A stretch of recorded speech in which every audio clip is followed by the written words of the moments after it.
Okay, thank you. Is there anyone in the waiting room? Has the applicant arrived?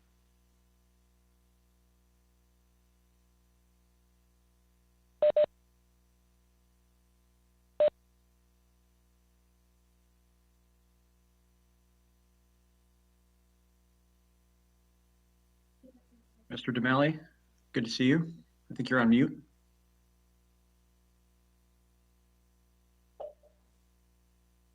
Are we good? Yep, I can hear you fine. Thank you. Thank you very much. Just need to take, just want to just check the participants.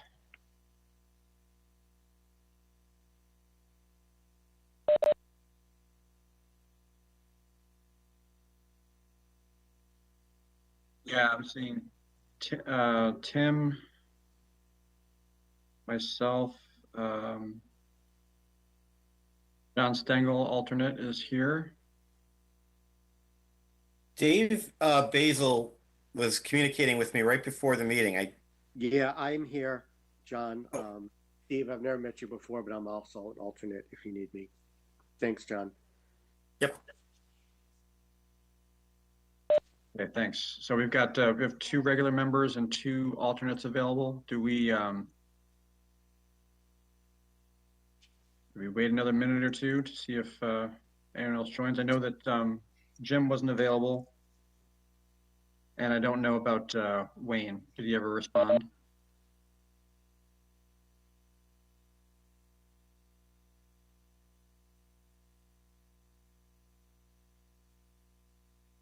My wife is in the other room and can pinch hit, but I don't think that's going to help. It's the benefit of doing this from home. I have my dog here too. Can we Yeah, wait a couple minutes?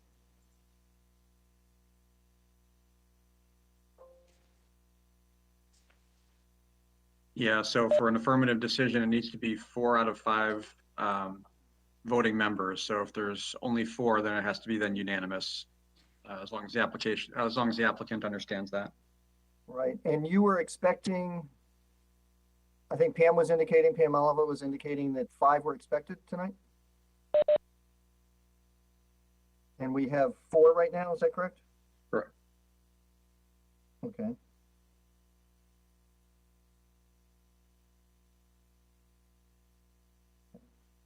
Start texting some people. Oh, I'm listed as Daniel Jameson. Yes. Can you, oh, okay.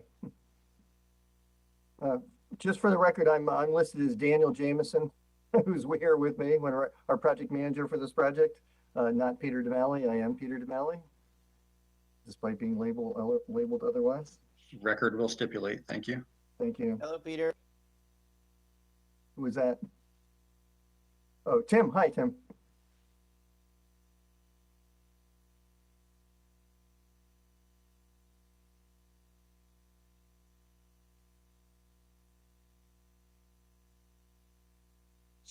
So we have board members Appleton, Cardy,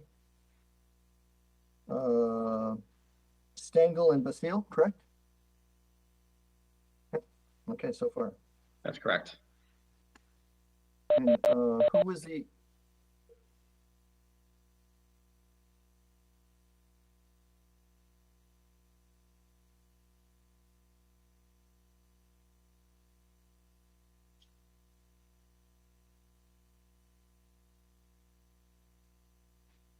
Yeah, if you have his contact information handy, that'd be great.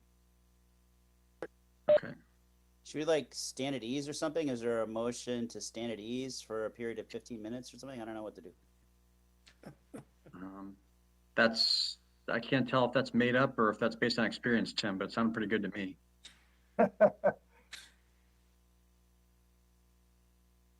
Used to serve in the Connecticut Senate as an aide. This okay. is what happened then.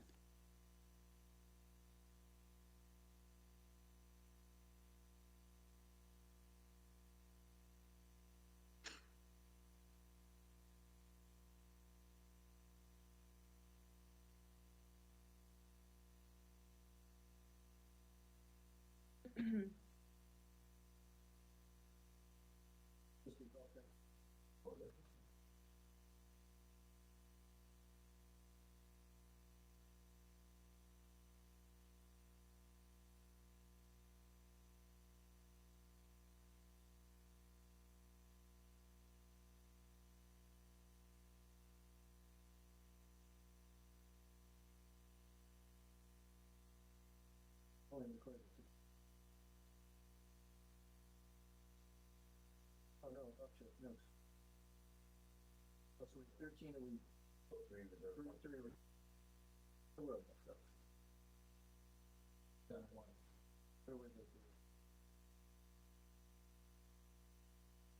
Okay, if we need to. Strike this. All they need to do is strike.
It's 7:37, right?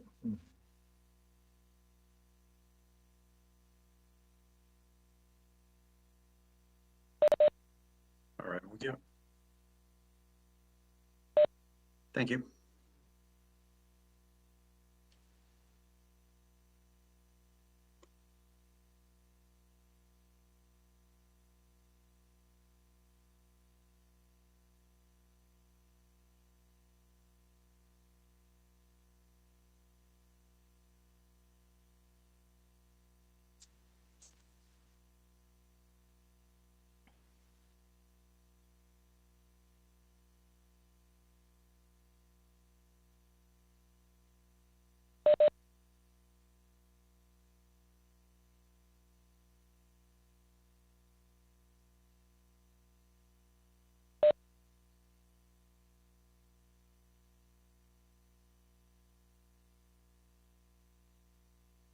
Okay, we'll go ahead and begin. Thank you very much, Chairman Cardy, members of the commission. I'm glad to see we have a full house. That's great. With respect to the 5 voting members. For the record, I'm Peter DeMalley, although my. I'm sorry, sorry, Peter, can you hold on for just a second? I've got Yeah. some, I gotta go through the opening, Yes, opening comments and absolutely. stuff. Yep. Yeah, no problem.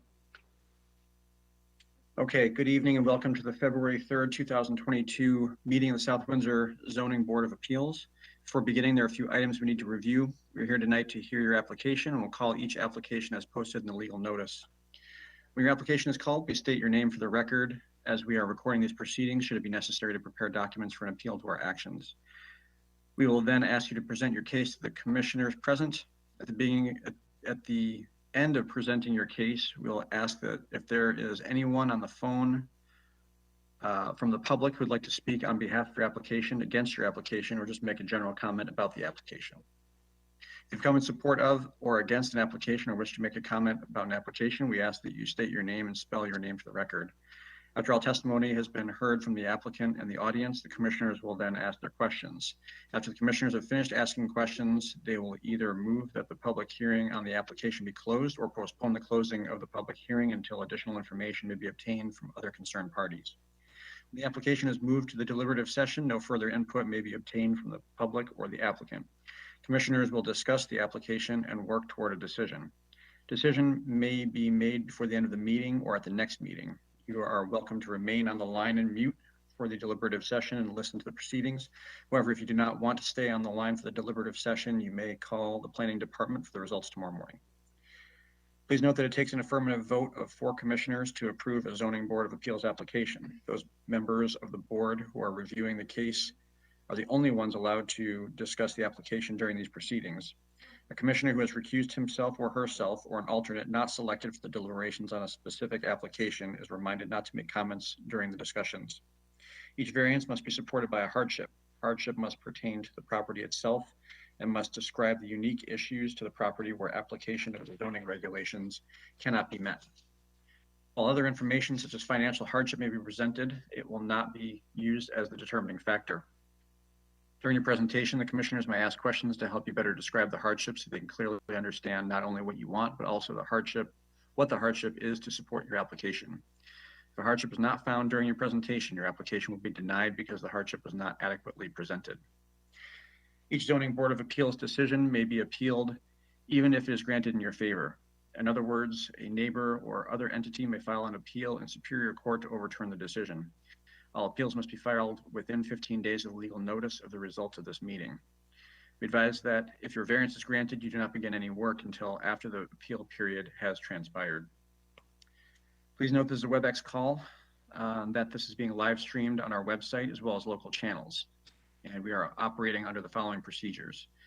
The session is being audio recorded and video recorded. To ensure sound quality, the default rule for this meeting is that everyone will remain on mute unless you're speaking.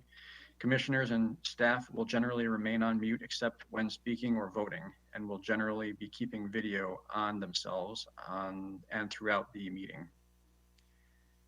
Applicants should feel free to leave their video on or off. However, they will be asked to turn on their video when they're speaking. Public cannot provide comments by email and or phone. The email address and phone number the public can provide comments by email or by phone. Email address and phone number with meeting code can be found on the front of our agenda. During public comment, all the normal rules, including stating and now spelling your name, still apply.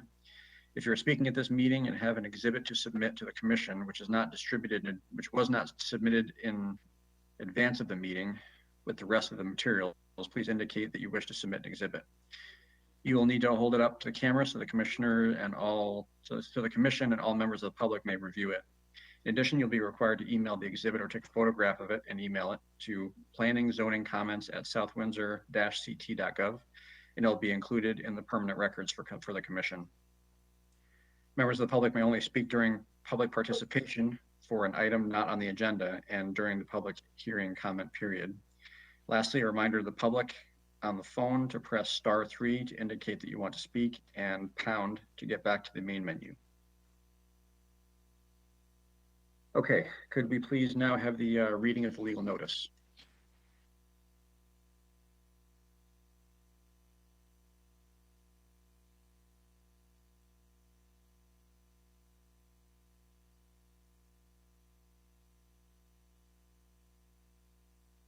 Gina, are you available to do that? Or Pam?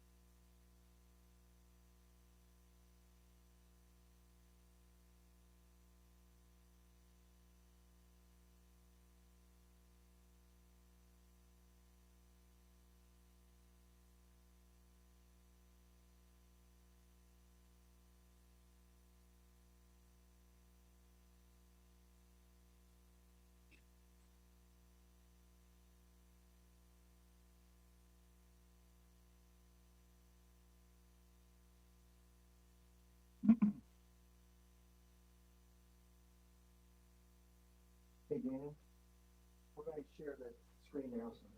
Thank you. Now call the representative from application 2852-22, Progressive Sheet Metal LLC. Please state your name for the record and begin.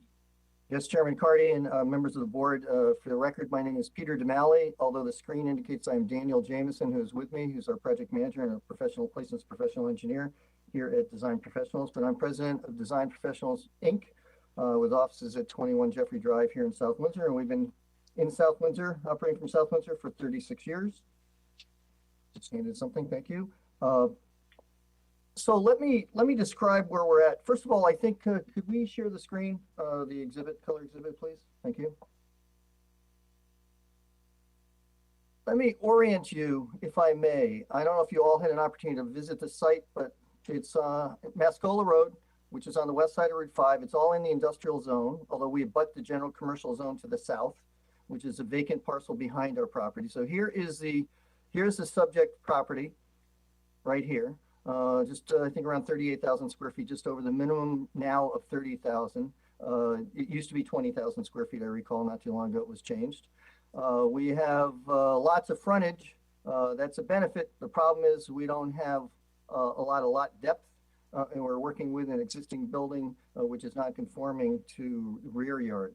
It's well conforming to the side yards before construction and after. So let me just go through this area again. So we're on the south side of Mascola Road, which is the road, the back entrance to the McDonald's. There's a mobile station at the corner. As you're going down the road on the left is Cussin Automotive. And then our site, I think it used to be Levac Construction, Harvey Levac's operation. I'm most positive I recall it at that years ago, and it was sold to our clients. To the west of that, at the very end on the cul-de-sac on the left, is the Bottle Redemption Center. If we go across the street, diagonally across the street, we got Progressive Sheet Metal's other complex, their manufacturing enterprise, and they're expanding, they're growing, we like that. I think it's Atlantic Fence on the corner. It used to be Atlantic Fence on the corner, at corner Route 5 and Mascola Road, the other side. Of course, McDonald's behind Cussin Automotive and the gas station. And then to the rear of us in the general commercial zone. So everything on Mascola Road is in the industrial zone. And to the south of us is the general commercial zone, the vacant piece, which is now wooded. And I believe that was a golf driving range at one point before I arrived in town, which was in 1979. We're here for three reasons. The first one is we recently received site plan approval for an addition of 3,230 square feet on the west side of the building. So as Daniel is indicating in the cursor, a relatively small addition.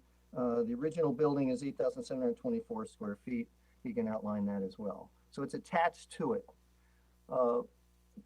Our engineered site plan indicated a building addition. We told all parties that that's where the building addition need to be, and we secured approval for that.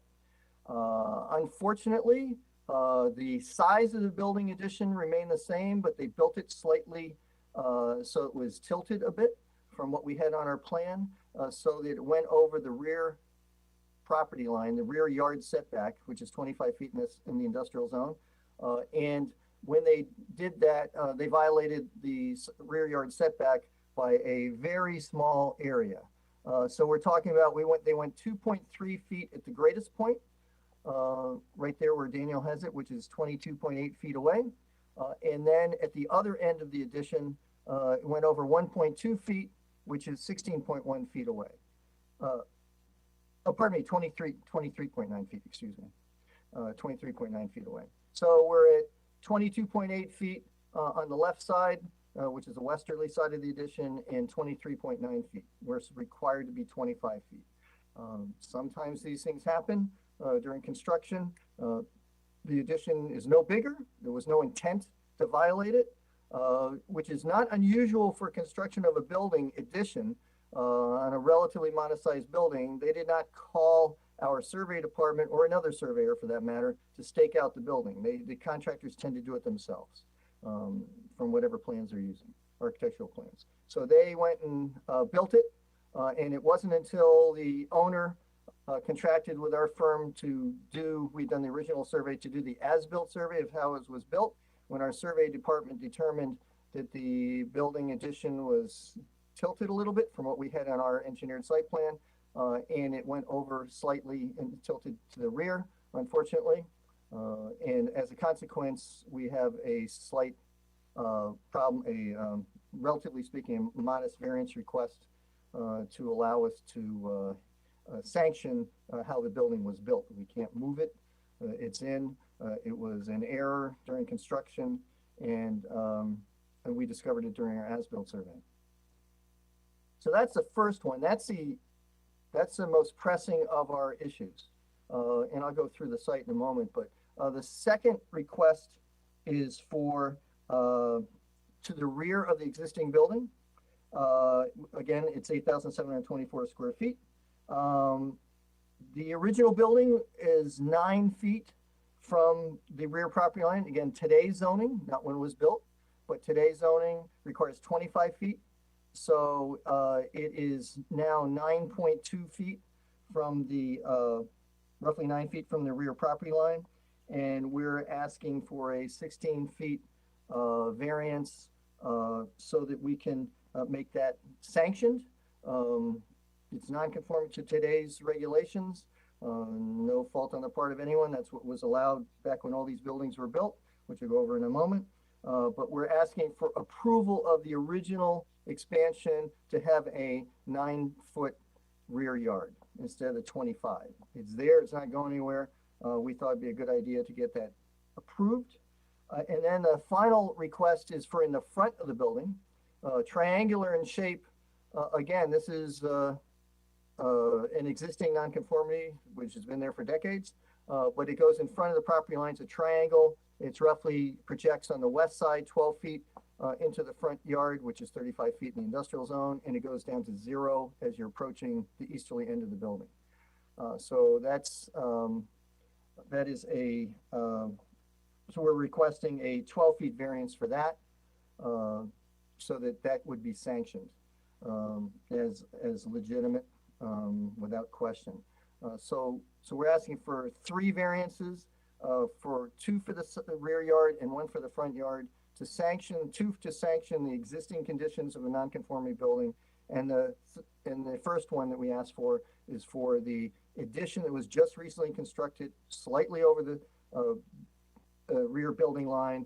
And again, this is, you know, it used to be a long time ago. I remember if you already had a building that was 9 feet off, you wouldn't, if you were, so long as you were less than that, you wouldn't necessarily have to go to zoning board of appeals. But today, that's fine.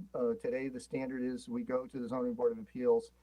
If any part of the building, unless there's a variance on record, and we couldn't find one, any part of the building is over the current standard, you should go for a variance, and that's what we're doing. Couple of factors. If you look at this map, if you look over to the east, Custom Automotive, which enjoys a very good reputation. I worked on some of my vehicles. You can see that the building is 8-9 feet from the rear property line. If you look at to the west, if you look at the South Windsor Redemption, where we redeem bottles and cans for nonprofits in this town and for individuals, you can see that they're at least that tight to the rear yard, and even to the side yard, they're even tighter on the south side of the building, and to the side yard on the north side of the building, a couple of feet. So these buildings do not have, in most cases, they don't have 150 feet of lot depth. They don't have today's lot width of 100 feet in all cases. But the most important thing is these buildings were built without a 25-foot rear yard standard. And there was a subdivision done in 1970, I believe it was. I don't know if we submitted that with the record, but there was a subdivision map that was done of this property. They divided the properties into individual lots in roughly 1970. And when they did that, the buildings were already in place, other than some additions that have been subsequently erected. That's that part. Also, the area to the rear of us is just wooded. It's commercially zoned. It won't affect any residential properties whatsoever. The addition that we put on the side recently doesn't affect the property owner to the west. Their building is quite a distance away, and it's a busy industrial enterprise. And the property to the east, Custom Automotive, same thing. Doesn't affect the people on the properties on the other side of Mascola Road. So we don't feel that there's an issue with that. Let's see. Let me see what I haven't covered here in my notes.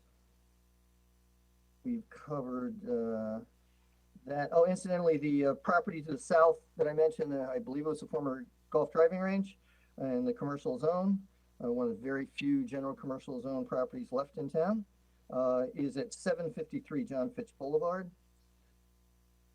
Our property right now, we have, it's a 150-foot minimum lot width. As I said, we have about 300 feet of frontage, so we're no issue there on Mescola Road. But on the right side, we have the 150 feet of lot depth. On the left side, we only have 106. So we are substantially, and in the area, that's in the area of the, closer to the additions we're talking, or the encumbrances we're talking about, for which we requested variance. So it's very tight in there. We don't have the required lot depth. I think you should take that into consideration.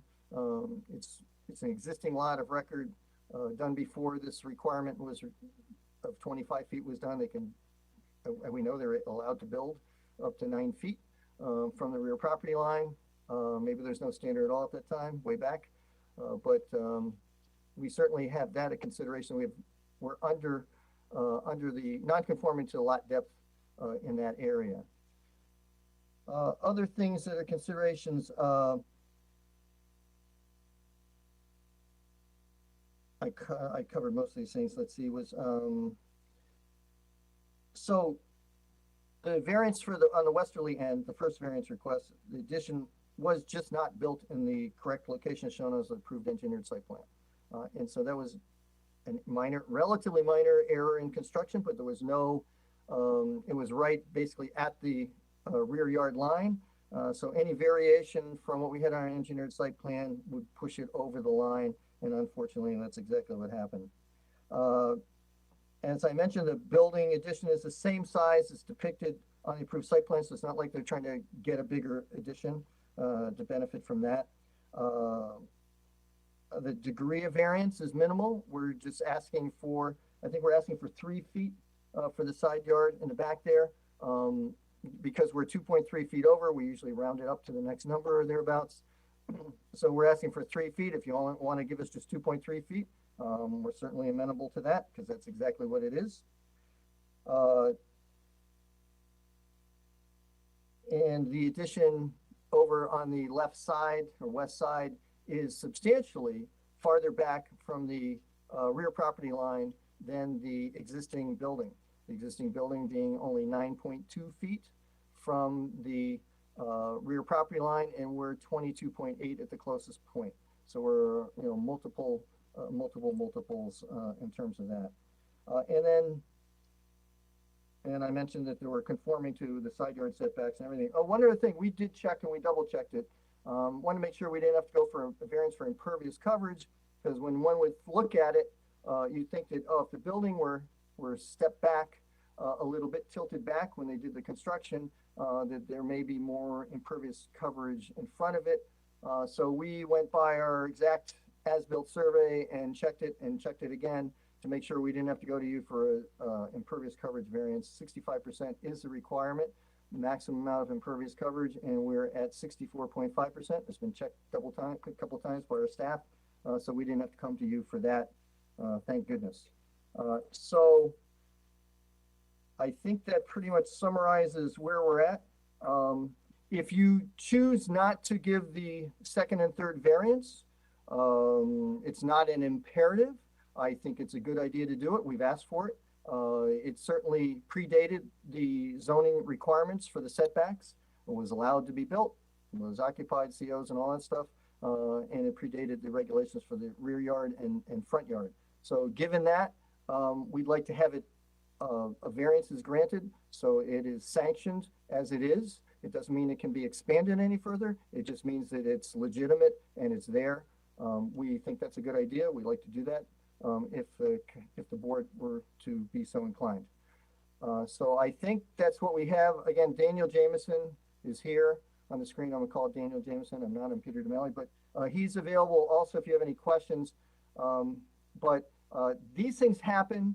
There have been many variances granted in Connecticut for construction errors, such as this, minor construction errors, where it gets built a little bit over.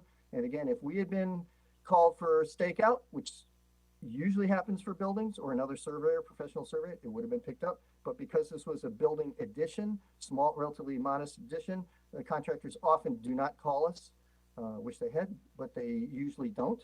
They build the building right off the existing building, and it is, and errors can happen, albeit minor. So degree of variance is small, but we're requesting these variances if you're so inclined, and we look forward to any questions you may have.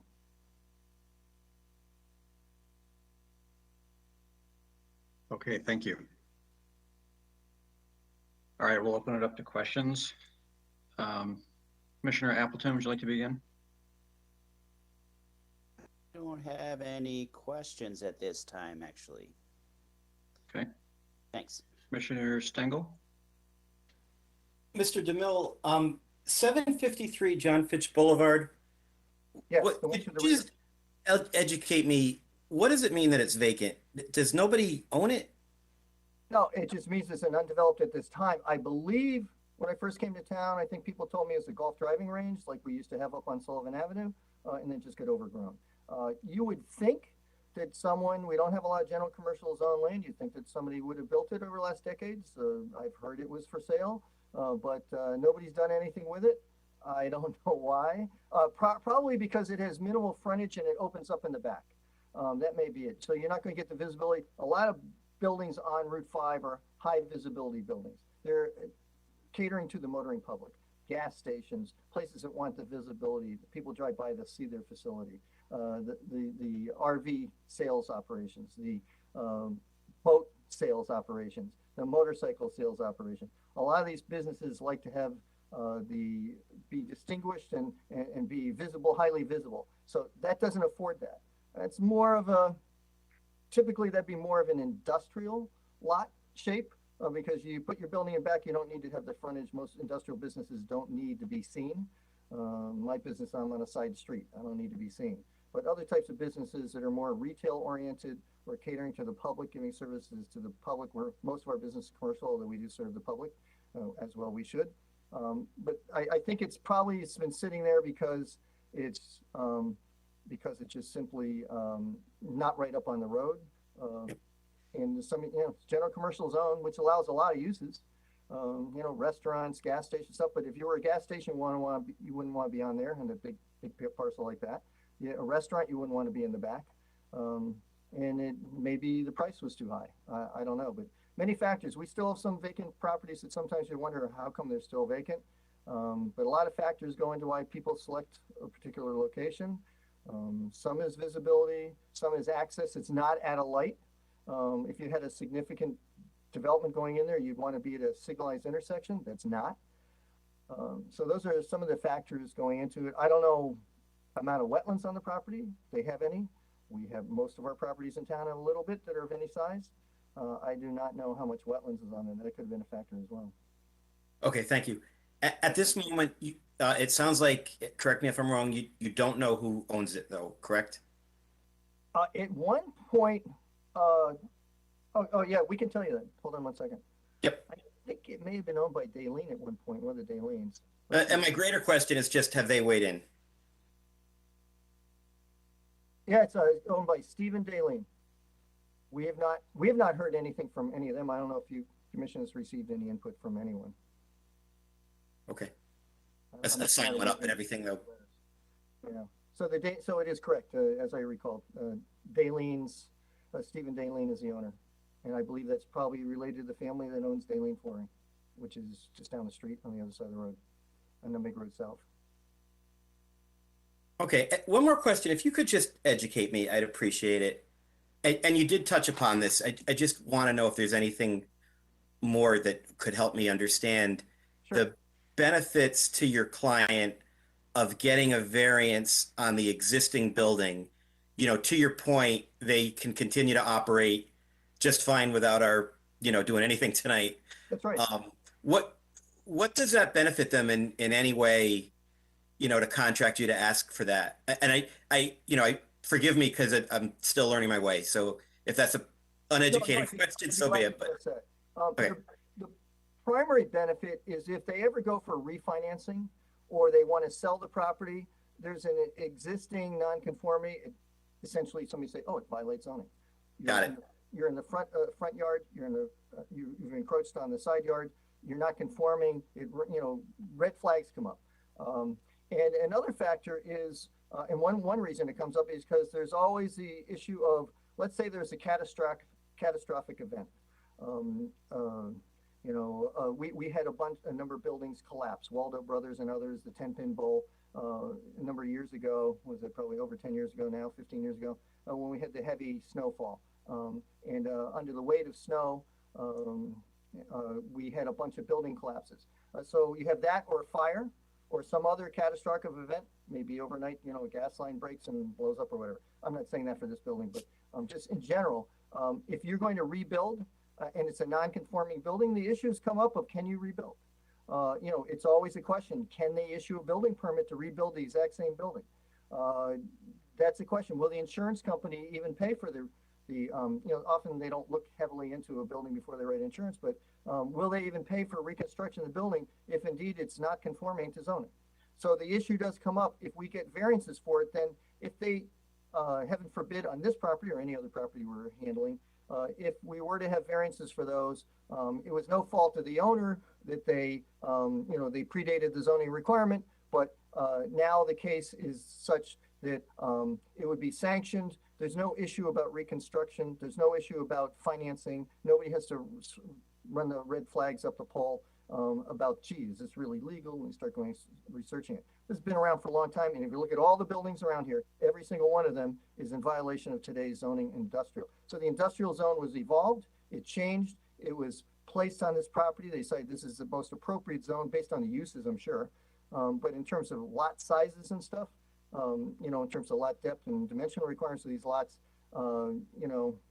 you'd think we'd almost have two different zones. And we used to have one. We used to have an industrial park zone and industrial zone. The industrial zone was smaller lots than what is required today. The half-acre lots, roughly just under half an acre versus 3/4 of an acre. So things have evolved. We used to never have impervious coverage requirements. We used to never, we didn't have this as great a depth requirement. Our buffers went from 25 feet to 50 feet. That type of thing in the industrial zone. So we don't need that here on this lot, but those things evolve over time. And if someone were asked me, gee, should you apply for a variance? I would recommend yes. So it raises the doubt later on it's legally sanctioned. In fact, we did look for variances on here because maybe they had one for the 9 feet in the back, but we couldn't find one. So as a consequence, we're coming to you for relief. Thank you. Got it. Thank you. By the way, one thing I did not mention was that the percentage of rear yard encroachment by the new addition of the addition, that's the new addition on the west side, is 4.71% of the building addition. So it's very, very small percentage. And we have, on our exhibit, we indicate that the one in the front, it's roughly 6% of the main building, and in the rear, it's 17.3% of the main building. But again, those were built before all these regulations were in place and before the property was subdivided.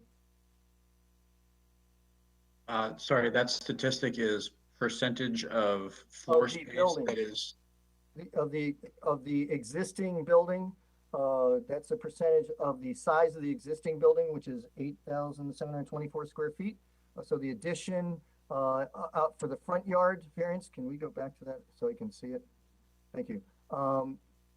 The area of encroachment is 534 square feet of an 8,800 and, we were just rounding, roughly just over 8,800 square foot building. So it's about 6% in the front, and the rear is about 17%, and it's 1,536 square feet of the roughly 8,800 plus square foot existing building.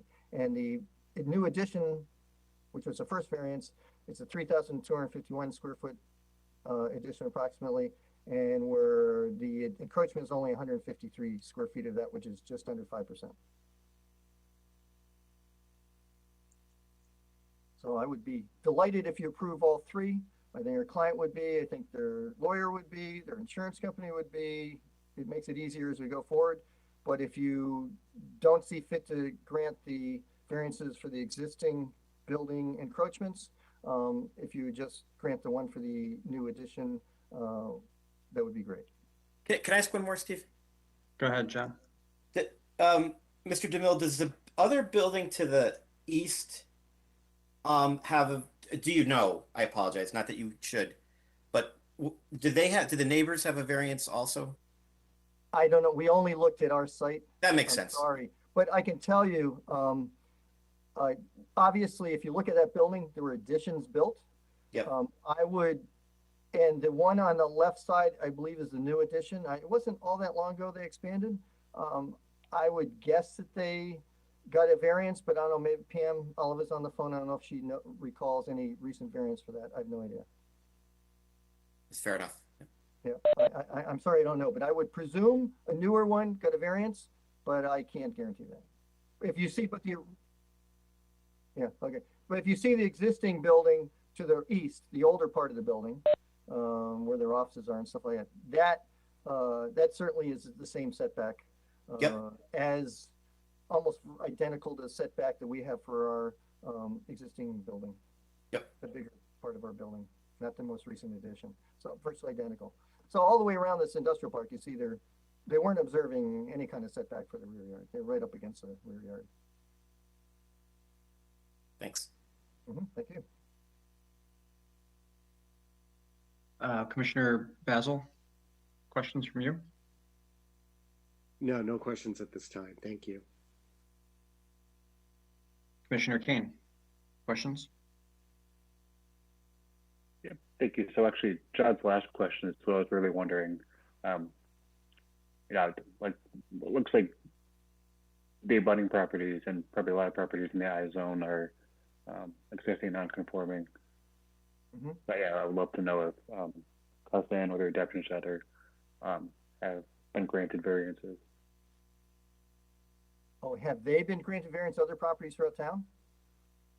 I can tell you there have been variances for nonconformities granted. I've been in town since 1979. Yeah. There have been. How many? Yeah, I would like to know if the abutting properties have been granted variances. Yeah, I'm not aware of any variances for abutting properties. I'm just not aware of them. I would guess that there are some, but I'm not aware of that. Yep, understood. Thank you. Thank you. By the way, in looking at the map also for the property to the south, the inquiry on that, if you look at could you call up the overall map for that? And if you look at that property right here, the GC zone property, you'll see that actually it has much narrower frontage than I remembered. It has, looks like about 50 feet, 50, 60 feet, enough for a driveway or road to go in there. So there are buildings in front of it. So visibility of that parcel is even more restricted than I thought. And quite frankly, if it's not contiguous or not part of another parcel abutting it, based on the way they interpret regulations now, it used to be you could interpret it as you go back. You could, like for example, on Windy Lane, they would let you establish the front setback way back, even 100 feet back for a building lot. They have more than you normally would think of for lots on a cul-de-sac. Windy Hill, which is off Route 74 just north of the town hall. They perhaps interpret it that way, but I don't think, Pam, correct me if I'm wrong, I don't think we're really interpreting frontage that far back on a lot. Are we doing that anymore? So,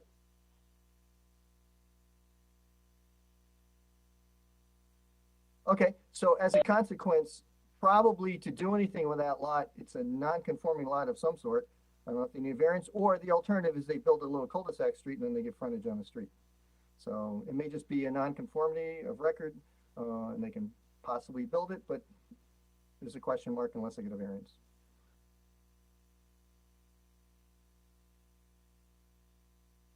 And you can see as you look at this key map that we have here, you can see the other properties we didn't have on our exhibit. The corner lot, which used to be a fence company, I believe it still is. No, the corner one at Route 5. Yeah, that one right there. It's right up against the rear property line. which is, well, side or rear. It's a side yard from Route 5 and it's a rear yard from Mascola Road. And then you see the Progressive Sheet Metal building across the street that they own, their primary manufacturing facility. That also doesn't observe 25 feet. And if you look at the other building on the end of the cul-de-sac on the right, it's right up against the rear property line. So we're not observing any kind of setbacks based on today's zoning. We inherited a lot.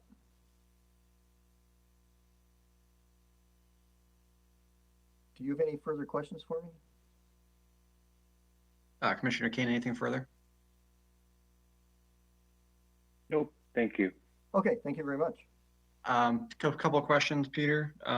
First of all, I'm not sure if I have all the exhibits that you've shown on the screen in the packet that was distributed. Are you able to submit those after the meeting and submit those for the record? Yeah, we can actually email them to Pam Oliva tonight. Yeah. We can do it. Can we do it right now? Okay, right That's after the fine. meeting. We'll send them over to Pam if you'd like. And I don't know if there's anyone else. Pam, do you want anyone else to go to or just to you? Okay, so we'll submit them to Pam Oliva. I'm not sure. I know the color exhibit is the most important one. The others are did we submit the whole? No, just the one map, one sheet? Yes. Okay, so the other exhibits we didn't color them up or anything, but we have the as-built survey, which shows exactly where it was built, the newest addition, and exactly where the existing building is and the front yards and all that. So we have that, our survey department prepared that. And then we have I think we have a cover sheet, the cover sheet from the site plan. And did we do the other site plan? Did we use that? No. Okay, yeah, of course it's at town hall, but we need to submit for the record. So we had a cover sheet and the engineered site plan and the color exhibit and the as-built survey. So there are 4 exhibits, only the ZBA plan you would have. Did I miss one? Okay. So we'll email all those over. Daniel's taking notes right now. He will email them before we leave this evening, the office. Okay, thank you. I apologize at the beginning. You may have mentioned it, but is the applicant on the line? I'm not aware that Mr. Bolio is on the line. No, apparently not. Okay.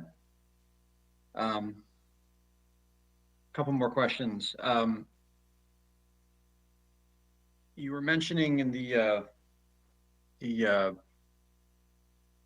I think it was the term I think you used was wanting to be sanctioned or being in compliance with the other 2 variances that were, or excuse me, the other 2 non-conformances that were pre-existing. Are you aware of, or rather, can you cite any examples of a situation where a property owner was denied insurance as a result of having an existing nonconformity, which is still technically legal?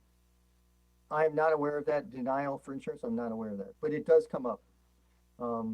Getting insurance companies to pay for it is a struggle. I was chairman of board of a nonprofit in the Hartford area that had a collapse of a entertainment facility, a public entertainment facility, and we had to go 5 years of court to get any compensation. So they doesn't mean that all insurance companies behave the same way, but whenever you have a major claim, some insurance companies are better than others. They all get what was at best evaluated based on their financial capabilities and stuff, but whether or not they pay, it varies. And they often will, it'll be a struggle to get insurance. The 10-pin bowl, I mentioned that had collapsed. They didn't rebuild. They didn't get enough insurance to rebuild. You would think, in case I was mentioning, the nonprofit I was involved with, we had complete replacement insurance coverage, and we were not paid to replace the build, to reconstruct the building. We weren't, and As a result of the nonconformances? No, that was the result. They just didn't want to pay. It had nothing to do with nonconformances in that instance. But insurance companies do not always know what the insured when they wrote the policy. And you know, I've got family members, my son is in the insurance business, and others in my family, but they don't always know what they have insured, and then all of a sudden they look into it and they go, whoa, wait a minute, and sometimes they fight it, and sometimes they don't. If you remove that doubt about whether it's a conforming structure under law, local law and state law, in terms of setbacks, it makes it that much easier to go through the process with the insurance company be rebuilt and the building department and the zoning checkoff, zoning compliance checkoff and all that stuff. When you add that other elements of, gee, should they rebuild and stuff like that because it's too close to property line under zoning and all that stuff, it just raises more doubts and makes it more difficult for the property owner suffering from the loss. And we've had a lot of losses just in that one, you know, 15 years ago or whatever, when 10 Pin Bowl and Waldo Brothers and all those other buildings collapsed from heavy weight of snow. You know, Waldo Brothers never rebuilt. They're occupying lease space now on Route 5 by KF Brick, Redland Brick. They've been there for a while. And then we have the 10 Pin Bowl never was able to rebuild. And then it got demolished. And it was now is you know, Hartford Truck Equipment. But those things happen, and if we can make it a little bit easier on people as if those things ever occur, I recommend that and like to have it resolved so it's legally sanctioned and there's no doubt about it. Understood.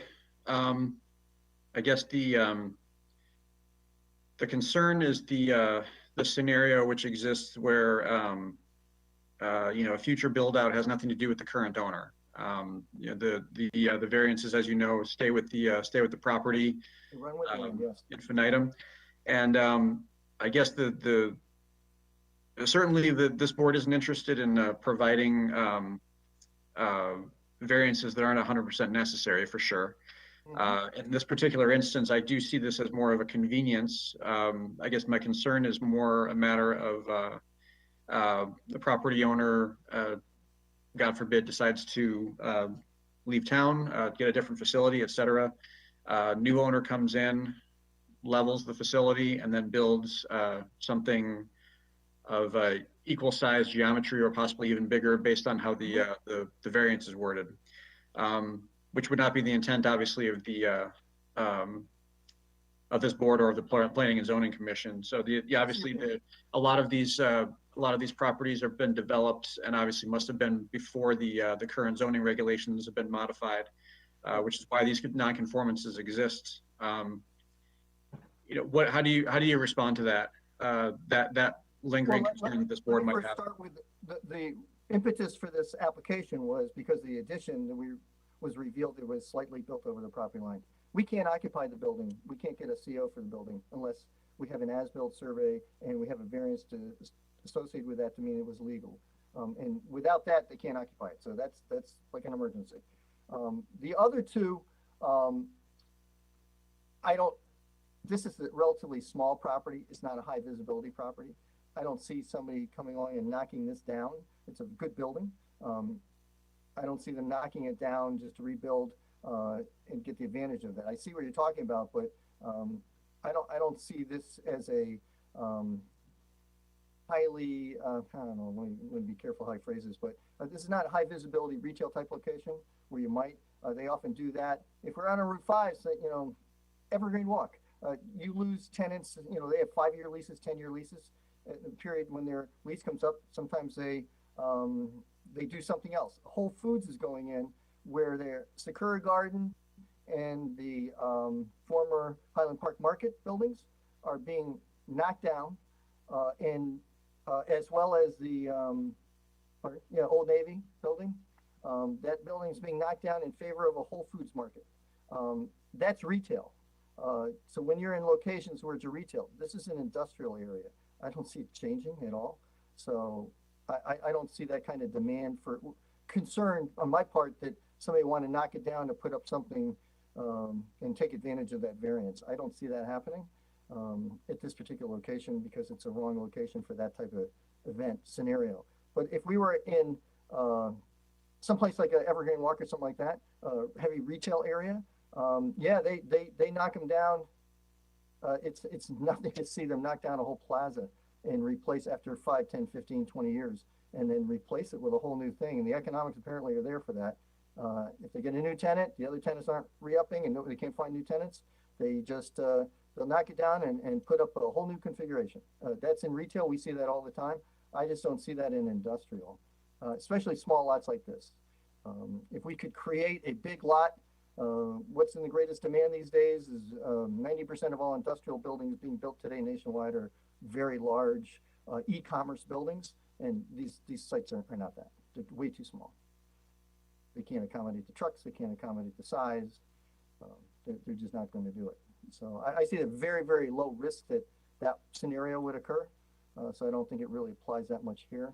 But Okay, if we were in thank a you. retail area, higher visibility area, I could see where that may be legitimate concern.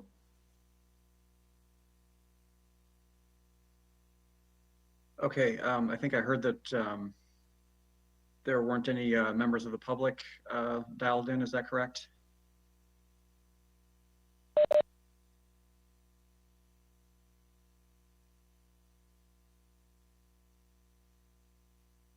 Okay, very well. Last call for questions from the commission.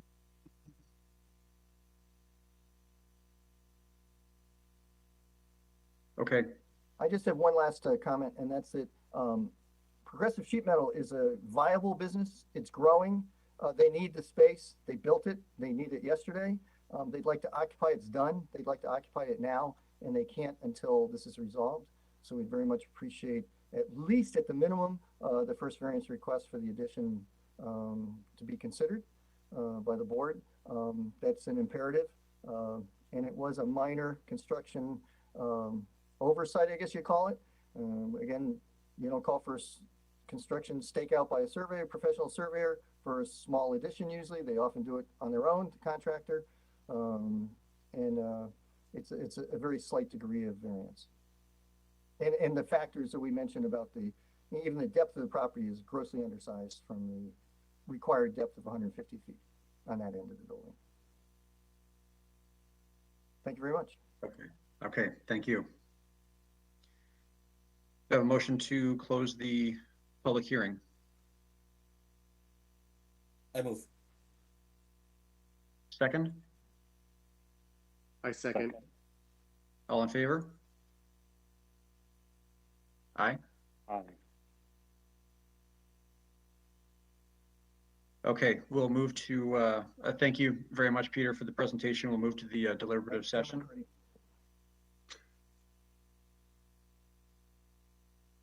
Okay. Discussion, folks? Anybody can open it up. I have a few. Yeah, go ahead, John. So this isn't against Progressive Sheet Metal. I just, in terms of the builder, and this may not even be germane or relevant, I just wish there were some repercussions. You know, I know 3 feet is small and I make mistakes every day myself.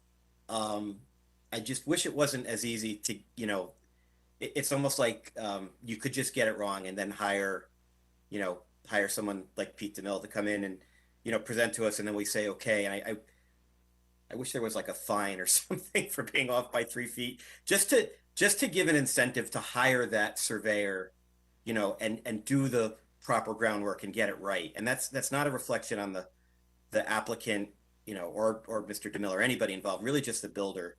And it might not even be relevant, you know, to our decision today. Wish it were the case, though.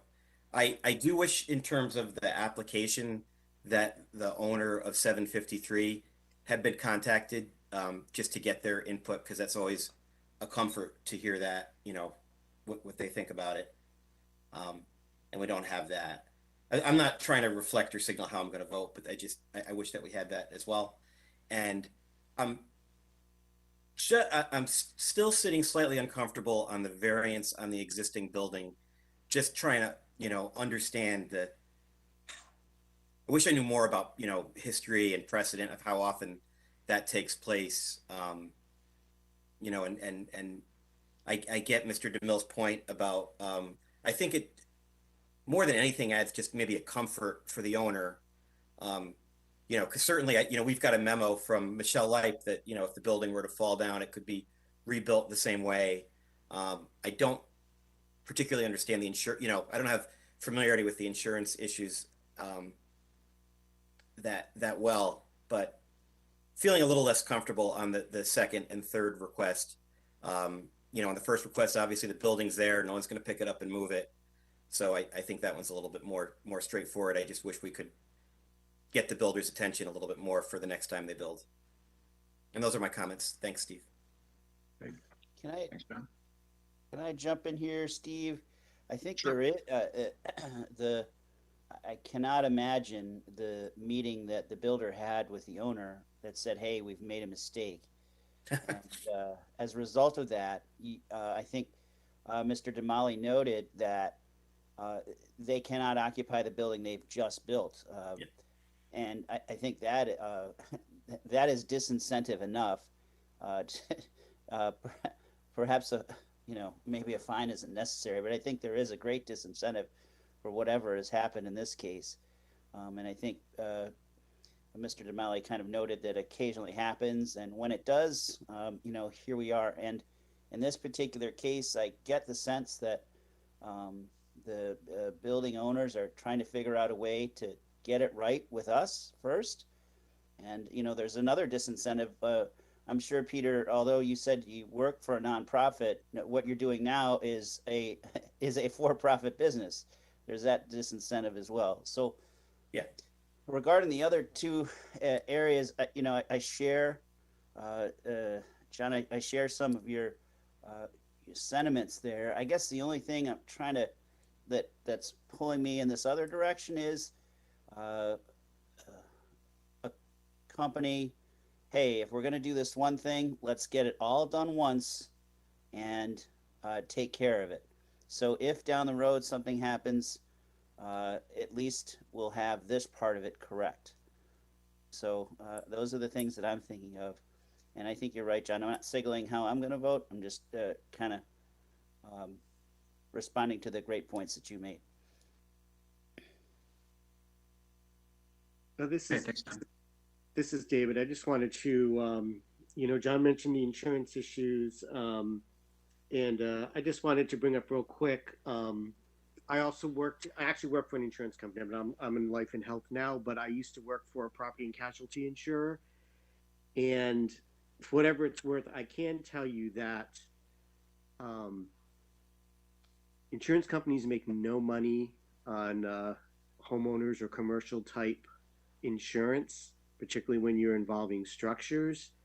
And this is just my feelings, but I can see that if there is a non-conformity issue, I could see that being used as a reasoning not to pay a claim or to make it a very difficult process.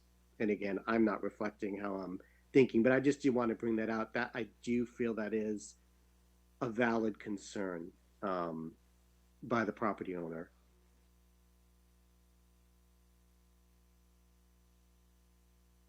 So that's all for what it's worth. Yeah, thanks, David.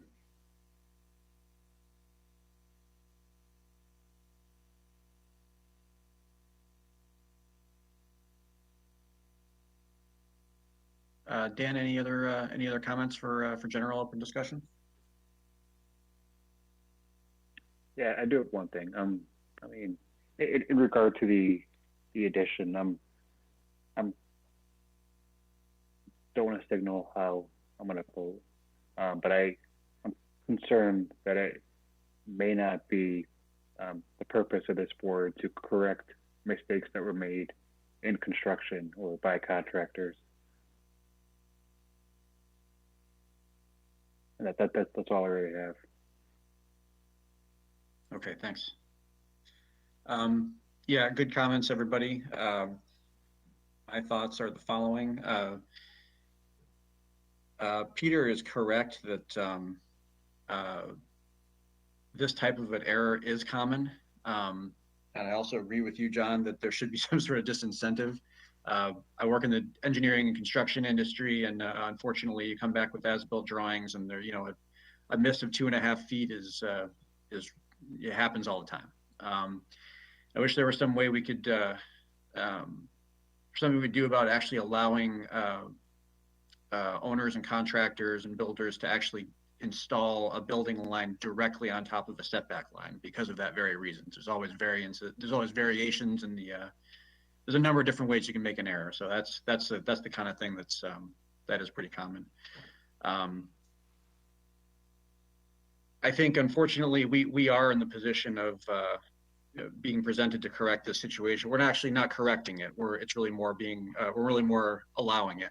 That's really what the nature of the request is today. Yeah, I think, but for this particular matter, there wouldn't be a request for a second and third variance. So it's interesting. It's interesting, David, what you mentioned about the insurance consideration. I do get uncomfortable, however, when we're providing variances that aren't really necessary to the particular application. That did come up a couple times in our history thus far. There are a couple that were superfluous. It's not even really correcting an error. That's the issue. The other two are not really. The building is non-conforming, but it's an existing non-conformity, and it's not like the structure is illegal or improper in any way, shape, or form. It's just old. So all good considerations. Are there any other comments, items for discussion?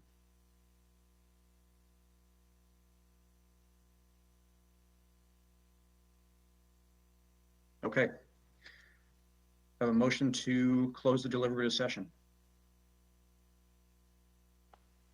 I move. Second? I second. All in favor? Aye. Oops, I apologize. Pam, are we supposed to vote before we close the deliberative session, or you close it and then we vote?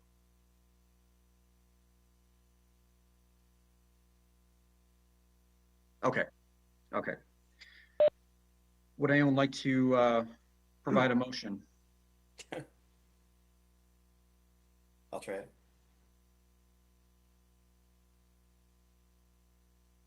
Yeah, go ahead, John.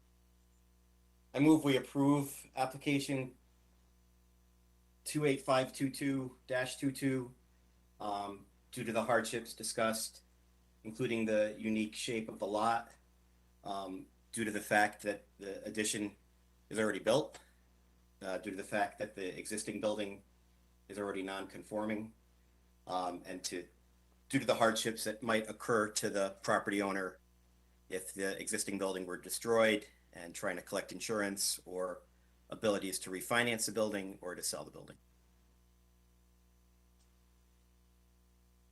Okay, so just for clarity, John, before we get a second and a vote on that, are you are moving to approve all three variances listed in the application? I am, Steve. Okay, do I have a second? I second. All in favor?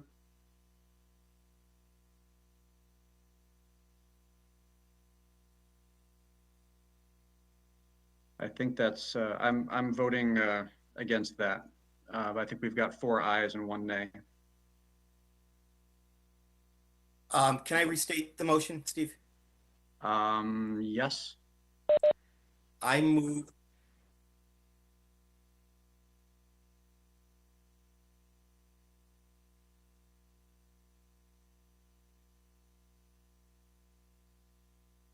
I'm going to change my vote to no.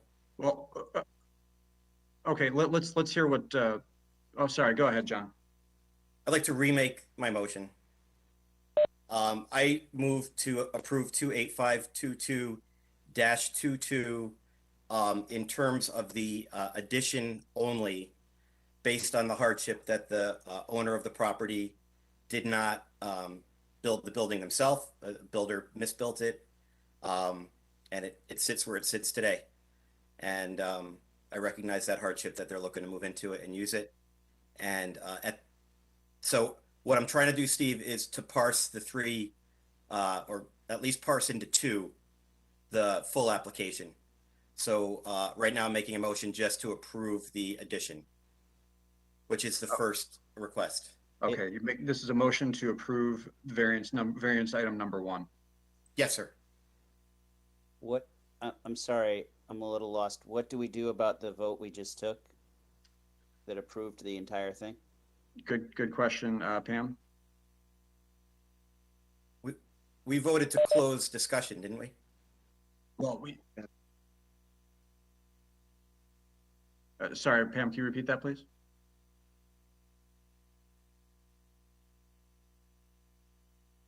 Is the person making the motion doing that, or is that something that the chairperson has to do?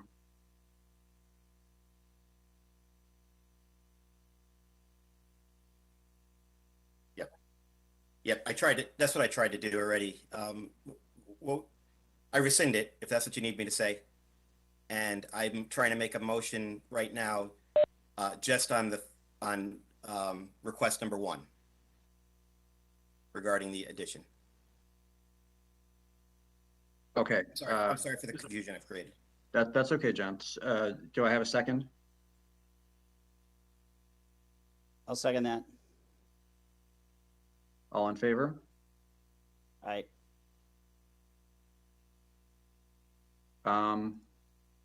Dan, I didn't see you indicate a. I'm voting against that. Okay, so is that 3 ayes and 2 nays? Sorry, is that 4 ayes and 1 nay? I think so, yes. Okay. I did for the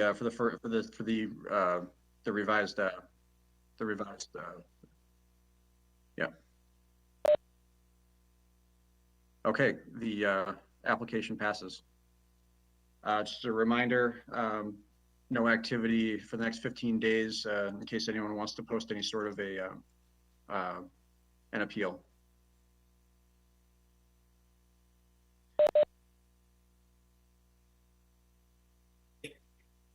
If you want, I will. Yes, sorry, thank you. Those are still open items. Yep. Do I have a motion on the second and or third variance application? Yep, I move to approve the second and the third request to application 2852-22. Hardship being the unique shape of the building, hardship building being that the building's already sitting as a non-conforming legal building, and this would give the property owner additional financial comforts in the future to have the variance. Do I have a second? Second, All in favor? I think that's 3 yeas and 2 nays. So that motion does not pass.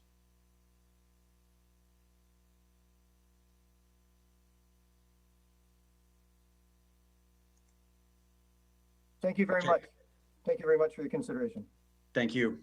Thanks very much for the presentation. Have a good day. Thank you, you too.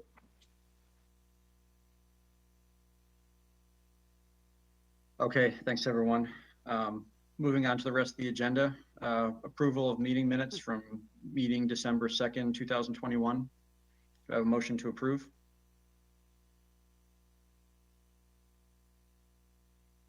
Do I have a second? yep. Yep. All in favor? Okay, approval passes. In connection with the next item on the agenda, election of officers, we need, based on the read of the bylaws for the zoning bylaws for the town, it looks like we need to have all 5 full members of the Zoning Board of Appeals to be able to hold that vote. So without a couple of those members present tonight, I think we're going to have to table that until the next meeting, if that's quite all right with everyone else. Does that require a motion, Pam, or is that something we can just go ahead and do? Okay. Any questions or discussion on that? Okay. Old business, is there anything else to discuss?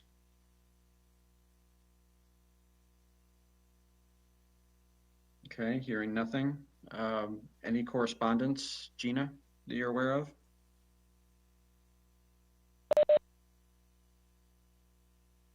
No. Okay.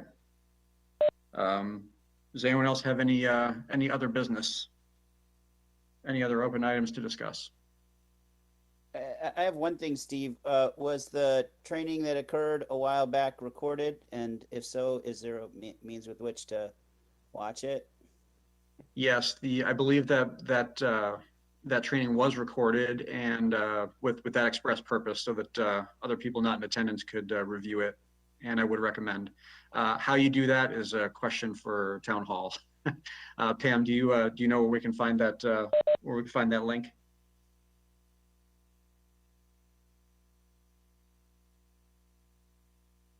Okay, I can send an email. Thank you. There was a PowerPoint too, Tim, that I recommend if you didn't get it, that you take a look at. Yeah, and the training was good. Definitely recommended. There's also I'm not sure how many people participated in it. This was several months ago now, but there was public hearing rules and I think maybe it was freedom of information and confidentiality. I forget exactly what it was, but it covered a couple of broad topics. That was actually very useful and interesting presentation as well. That's probably available online additionally. So, in your spare time, folks, feel free to check it out. All right, unless there's any other comments or discussion, do I have a motion to adjourn? Second? All in favor? Okay, thanks very much, everybody. Appreciate everyone's participation. Have a good rest of the evening. You too. Thank you. You too. Thank you. Thank you, everyone. Take care.